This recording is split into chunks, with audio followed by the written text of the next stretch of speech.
या मालिकेच्या आजच्या भागात आपण पाहणार आहोत. अनुष्का पारूवर खूप चिडलेली असते. ती पारूला म्हणत असते की खरं तर ना माझंच चुकलं. ज्या दिवशी मी तुझ्या गळ्यातील हे मंगळसूत्र बघितलं त्याच दिवशी तुला सगळ्यांसमोर जाब विचारायला हवा होता. पण मला असं वाटलं की माझा आणि आदित्यचा साखरपुडा झाल्यानंतर तरी तुला अक्कल येईल. तू हे मंगळसूत्र काढून ठेवशील. मात्र नाही, तुला हे मंगळसूत्र घालून अजूनही मिरवायचंच आहे ना. त्यामुळे आता मी तुला सोडणार नाही. तुझं हे सत्य अहिल्या मॅमसमोर यायलाच हवं.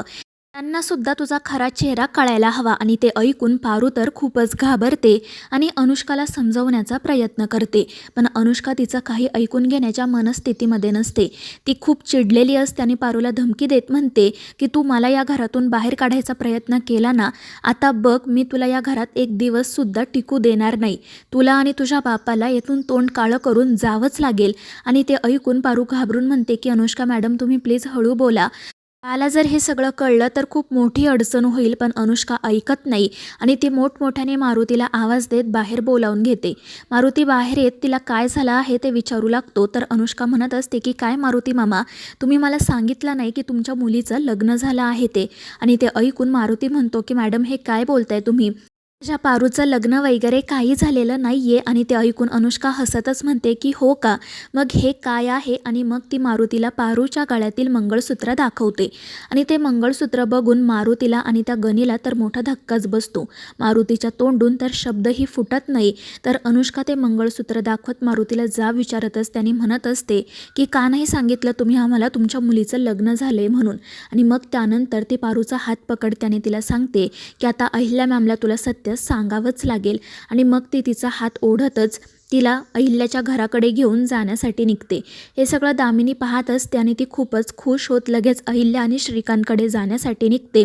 तर आदित्यसुद्धा त्याच्या खोलीच्या गॅलरीमधून हा सगळा प्रकार बघतो आणि धावतच खाली येतो. दुसरीकडे दामिनी अहिल्या आणि श्रीकांतला सांगत असते की पटकन चला, अनुष्काने त्या पारूची चोरी पकडली आहे. आणि ते ऐकून अहिल्या आणि श्रीकांत तिच्यासोबत बाहेर येतात. तर इकडे घराच्या बाहेर पारू अनुष्काला थांबवते आणि तिच्यापुढे हात जोडत म्हणते की अनुष्का मॅडम प्लीज असं करू नका. तुमची इच्छा आहे ना की मी आदित्य सरांच्या आयुष्यातून आणि या घरापासून दूर निघून जावं, तर मी तसं करेल. पण तुम्ही प्लीज हे सगळं देवी आईंना सांगू नका. आणि ते ऐकून मारुती म्हणतो की पारू हा सगळा काय प्रकार आहे, काय चाललंय नक्की. तर अनुष्का म्हणत असते की वा, बाप लेकीचं छान नाटक चाललंय. मी काय तुम्हाला मूर्ख वाटते का. आता मी तुम्हा दोघांनाही येथून हाकलून देणार. आता मी तुम्हाला सोडणार नाही. आणि मग ती पारूला घेऊन घरात जाते. तोपर्यंत इतर सगळेजणसुद्धा त्या ठिकाणी आलेले असतात. आदित्य तर चिडूनच म्हणतो की अनुष्का हे सगळं काय चाललंय. अहिल्या देखील विचारते की अनुष्का काय प्रकार आहे हा. आणि त्यावेळी अनुष्का म्हणते की अहिल्या मॅम, तुमचा पारूवर खूप विश्वास आहे ना. तुम्हाला तर ती तुमच्या मुलीसारखी आहे. आणि तुम्हाला असं वाटतं की तुम्हाला तिच्याबद्दल सगळं माहिती आहे. पण खरंच तिच्या आयुष्यात काय सुरू आहे हे तुम्हाला माहिती आहे का. आणि अनुष्काचा असा प्रश्न ऐकून अहिल्या काळजीत पडते. ती म्हणत असते की नेमकं झाले तरी काय. तर अनुष्का म्हणत असते की या पारूने आपला विश्वासघात केला आहे आणि तिच्यामुळे आपल्या कंपनीचं खूप मोठं नुकसान होऊ शकतं, आपल्यावर मोठं संकट येऊ शकतं. आणि अनुष्काचं असं बोलणं ऐकून सगळ्यांनाच आश्चर्याचा धक्का बसतो. तर मोहन मध्येच म्हणतो की हे बघ अनुष्का, तुला जर या दामिनीने काही सांगितलं असेल ना तर तिच्याकडे दुर्लक्ष कर, तिच्या बोलण्यावर विश्वास ठेवू नको. पण अनुष्का म्हणते की मोहन काका, मी फक्त माझ्या डोळ्यांवर विश्वास ठेवते आणि मला जे दिसलं ना तेच मी इथे सांगते. तर अहिल्या तिला सांगते की अनुष्का, जे काही आहे ना ते स्पष्टपणे बोल. आणि मग त्यानंतर अनुष्का पारूच्या गळ्यातील मंगळसूत्र सगळ्यांना दाखवत म्हणते की तुम्हाला माहीत होतं का या पारूचं लग्न झालं आहे ते. आणि अनुष्काचा तो प्रश्न ऐकून सगळ्यांना तर मोठा धक्काच बसतो.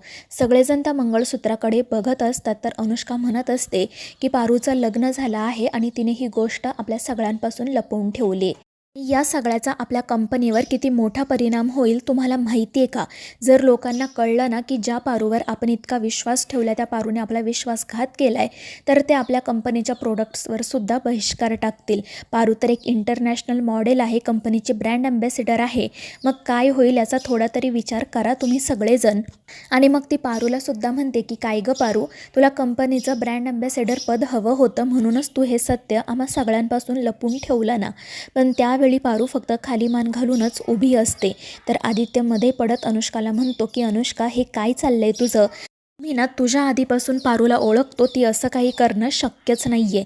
तर अनुष्का म्हणत असते की हो ना आदित्य, मग आता तूच तिला विचार की तिने कोणाच्या नावाचं मंगळसूत्र गळ्यात घातलं आहे ते.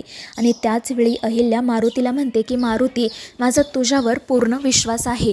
तू माझ्याशी कधीही खोटं बोलणार नाही याची मला खात्री आहे. त्यामुळे मला सांग, खरंच पारूचं लग्न झालं आहे का? तर मारुती म्हणत असतो की अहिल्या मॅडम, मला खरंच याबद्दल काही माहिती नाही आहे.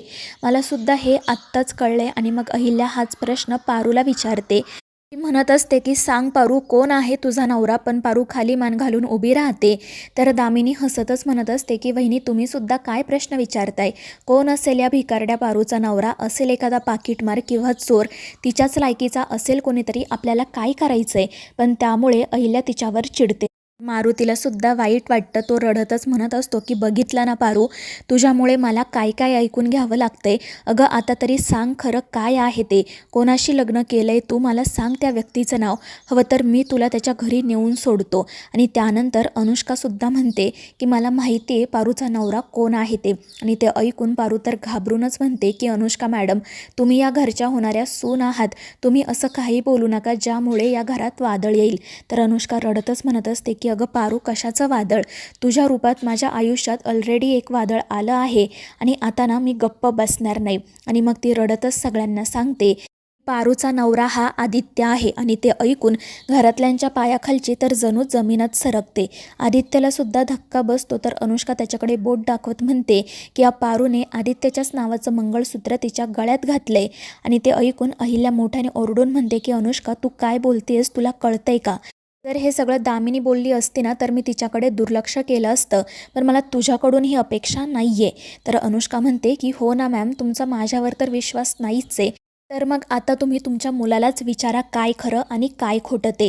विचारा त्याला, त्याने हे मंगळसूत्र पारूच्या गळ्यात घातलं आहे की नाही.